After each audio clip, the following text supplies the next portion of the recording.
ಬಾಳೆಹೊನ್ನೂರಿನ ಶ್ರೀ ಜಗದ್ಗುರು ರಂಭಾಪುರಿಯ ಪೀಠ ನಾಡಿನಾದ್ಯಂತ ಧರ್ಮ, ಸಂಸ್ಕೃತಿ, ಪರಂಪರೆ, ಆದರ್ಶಗಳನ್ನು ಬೋಧಿಸುತ್ತಾ ಸಂಚಾರ ಮಾಡ್ತಾ ಇದ್ದೇವೆ. ಬಹುಶಃ ಎಲ್ಲ ಭಾಗಗಳಲ್ಲಿ ಹಿಂದೆಂದೂ ಕಾಣದೇ ಇರುವಂಥ ಸಂಘರ್ಷಗಳನ್ನು ಕಂಡಾಗ ಭಾಳಷ್ಟು ಬೇಸರ ಅನ್ನಿಸ್ತಾ ಇದೆ. ಸರ್ವ ಜನಾಂಗದ ಶಾಂತಿಯ ತೋಟವಾಗಿರುವಂಥ ಈ ನಾಡು ಇವತ್ತು ಜಾತಿ ದ್ವೇಷದಿಂದ ಮತ್ತು ಕೆಲವು ಅಹಿತಕರ ಘಟನೆಗಳು ನಡೆದು ಅಮಾಯಕರಿಗೆ ಭಾಳಷ್ಟು ತೊಂದರೆ, ತಾಪತ್ರಯಗಳು ಉಂಟಾಗ್ತಾ ಇರುವುದನ್ನು ಕಣ್ಣಾರೆ ಕಂಡಾಗ ಭಾಳಷ್ಟು ವ್ಯಥೆ ಅನ್ನಿಸ್ತಾ ಇದೆ. ಮಾನವೀಯತೆಗಿಂತ ಮಿಗಿಲಾದಂಥ ಧರ್ಮ ಇನ್ನೊಂದು ಇಲ್ಲ ಅಂಥೇಳಿ ವೀರಶೈವ ಧರ್ಮ ಹೇಳ್ತಾ ಬಂದಿದೆ.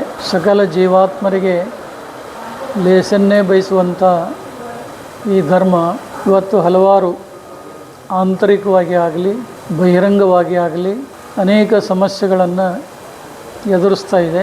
ಇಂಥ ಸಂದರ್ಭದಲ್ಲಿ ಈ ನಾಡಿನ ಪೀಠಾಧೀಶ್ವರರಾಗಲಿ, ನಾಡಿನ ಮಠಾಧೀಶರಾಗಲಿ, ಸಮಾಜದ ಗಣ್ಯರಾಗಲಿ ಹೆಚ್ಚಿನ ಜವಾಬ್ದಾರಿಯನ್ನು ಹೊತ್ತು ಸಮಾಜ ಕಟ್ಟುವಂಥ, ಸಂಸ್ಕೃತಿ ಬೆಳೆಸುವಂಥ ಕೆಲಸ ಮಾಡಬೇಕಾಗಿದೆ. ರಾಜಕೀಯ ಕ್ಷೇತ್ರದಲ್ಲಂತೂ ಪರಿಸ್ಥಿತಿ ಭಾಳಷ್ಟು ಹದಗೆಡ್ತಾ ಇದೆ.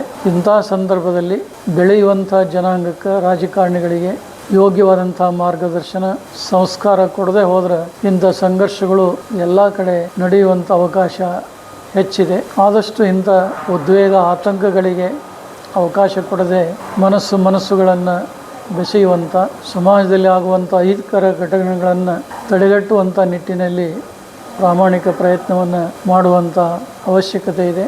ಇವತ್ತು ರಾಜಕೀಯ ಕೆಲವು ವ್ಯಕ್ತಿಗಳು ತಮಗೆ ಇರುವಂಥ ಉನ್ನತ ಅಧಿಕಾರವನ್ನು ಬಳಸಿಕೊಂಡು ತಮಗೆ ಆಗಲಾರದವರ ಮೇಲೆ ಮತ್ತು ಕೆಲವು ನಿಗದಿತ ಸಮುದಾಯಗಳ ಮೇಲೆ ವ್ಯವಸ್ಥಿತವಾದಂಥ ಪ್ರಹಾರ ನಡೀತಾ ಇರುವಂಥದ್ದು ಕೂಡ ನೋವಿನ ಸಂಗತಿ.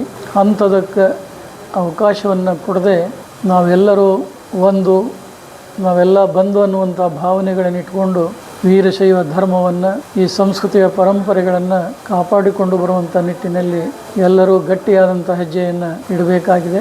ಕಲ್ಯಾಣ ಕರ್ನಾಟಕ ಭಾಗದಲ್ಲಿ ಮಾಜಿ ಶಾಸಕರಾದಂಥ ದತ್ತಾತ್ರೇಯ ಪಾಟೀಲರು ಬಹಳ ಕ್ರಿಯಾಶೀಲ, ಆದರ್ಶದಂಥ ವ್ಯಕ್ತಿತ್ವವನ್ನು ಹೊಂದಿದಂಥವರು.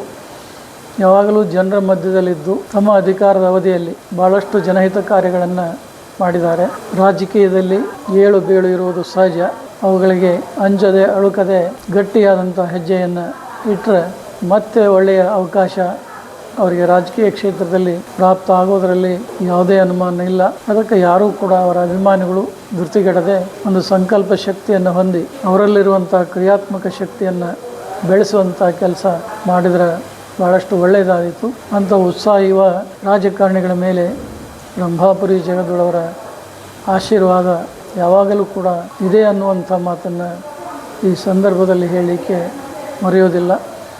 ಒಟ್ಟಾರೆ ಈ ನಾಡಿನ ಎಲ್ಲ ಜನತೆಗೆ ಒಳ್ಳೆಯದಾಗಲಿ, ಸಾಮರಸ್ಯ ಸೌಹಾರ್ದತೆಯಿಂದ ಬಾಳಿ ಬದುಕಲಿ ಅನ್ನುವಂಥದ್ದೇ ನಮ್ಮ ಹೃದಯಾಳದ ಅನಿಸಿಕೆಯಾಗಿದೆ.